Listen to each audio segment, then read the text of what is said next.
আবারও রক্তাক্ত আমেরিকার রাজনীতি। আবারও মার্কিন প্রেসিডেন্ট ডোনাল্ড ট্রাম্পের উপর হামলার ঘটনা ঘটেছে। হোয়াইট হাউস করেসপন্ডেন্টস ডিনারের জমকালো আসর পরিণত হল এক আতঙ্কের জনপদে। ৭ থেকে ৮ রাউন্ড গুলির শব্দে যখন কেঁপে উঠল ওয়াশিংটন হিলটন হোটেল, তখন সারা বিশ্বের নজর আমেরিকার দিকে। আজকের ভিডিওতে আমরা বিশ্লেষণ করব সেই থমথমে পরিস্থিতি।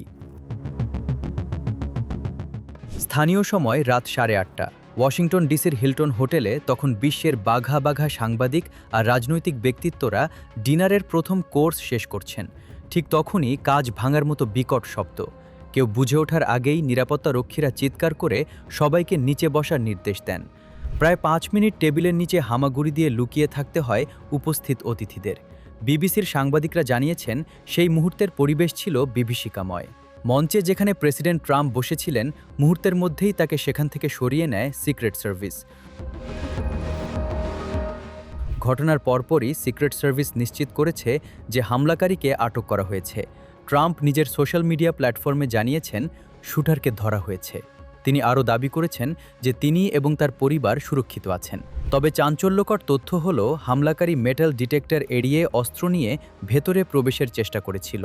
কিন্তু প্রশ্ন থেকে যায়, আমেরিকার মতো দেশে যেখানে প্রেসিডেন্টের নিরাপত্তা নিশ্ছিদ্র হওয়ার কথা, সেখানে বারবার এই ধরনের নিরাপত্তা লঙ্ঘন কিভাবে সম্ভব?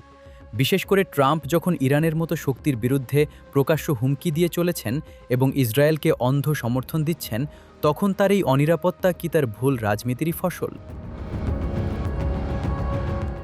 অনেক বিশ্লেষক মনে করছেন, ট্রাম্পের এই সংকট আমেরিকার অভ্যন্তরীণ অস্থিরতার বহিঃপ্রকাশ। বর্তমানে আমেরিকার প্রশাসন একদিকে ইসরায়েলকে মদদ দিয়ে মধ্যপ্রাচ্যকে অশান্ত করছে, অন্যদিকে ট্রাম্পের উগ্রবাদী নীতি মার্কিন জনতাকেই দুই ভাগে ভাগ করে ফেলেছে। এই হামলার নেপথ্যে কোনো গভীর ষড়যন্ত্র আছে কিনা তা নিয়ে ইতিমধ্যেই জল্পনা শুরু হয়েছে। বিশেষ করে যখন ট্রাম্প আবারও ক্ষমতায় আসার জন্য মধ্যপ্রাচ্য নিয়ে তার বিতর্কিত পরিকল্পনা সাজাচ্ছেন, তখন এই ধরনের হামলা বিশ্ব রাজনীতিতে নতুন সমীকরণ তৈরি করতে পারে। ডোনাল্ড ট্রাম্প আগামী 30 দিনের মধ্যে এই ইভেন্ট পুনরায় করার ঘোষণা দিলেও ট্রাম্পের ওপর এই আঘাত সহজে মুছে যাওয়ার নয়।